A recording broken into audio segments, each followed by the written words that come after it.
প্যান্টের পকেটে ১০০টির বেশি সাপ, এমন কথা একবার ভাবুন তো, নিশ্চয়ই গা শিউরে উঠবে আপনার। সম্প্রতি এমন এক ঘটনাই ঘটেছে। এক ব্যক্তির পকেটে মিলেছে ১০৪টি সাপ।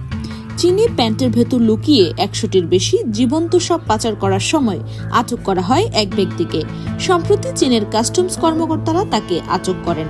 আটকের পর কর্মকর্তারা তল্লাশি করে ওই ব্যক্তির প্যান্টের পকেটে ৬টি প্লাস্টিক ব্যাগ পান। ব্যাগগুলোতে বেশ কয়েকটি প্রজাতির সাপ ছিল। সব মিলিয়ে ১০৪টি সাপ উদ্ধার করেছেন কর্মকর্তারা।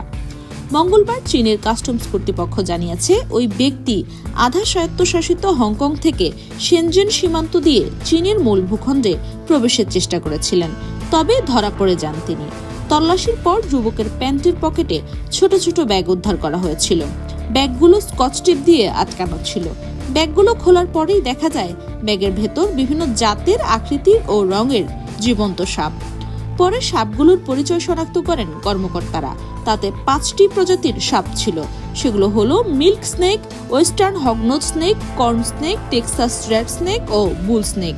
এর মধ্যে 4টি প্রজাতি চীনের নয়, তাই বৈধ কাগজপত্র ছাড়া এগুলোর পরিবহন ও বেচাকেনা নিষিদ্ধ।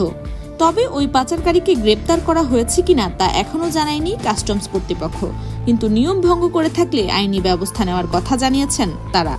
চীনের আইন অনুযায়ী দেশের নয় এমন কোনো পশু পাখি আনা নেওয়া করলে সেটি আইন ভঙ্গের সমান। কেউ এটি করলে তার বিরুদ্ধে শাস্তিমূলক ব্যবস্থা নেওয়া হবে।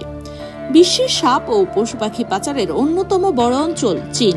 দেশটিতে চলতি বছরের জুন মাসে এক ব্যক্তি ম্যাকাও থেকে চীনের মূল ভূখণ্ডে বিভিন্ন প্রজাতির ৪৫৪টি কচ্ছপ পাচার করার সময় গ্রেপ্তার হন।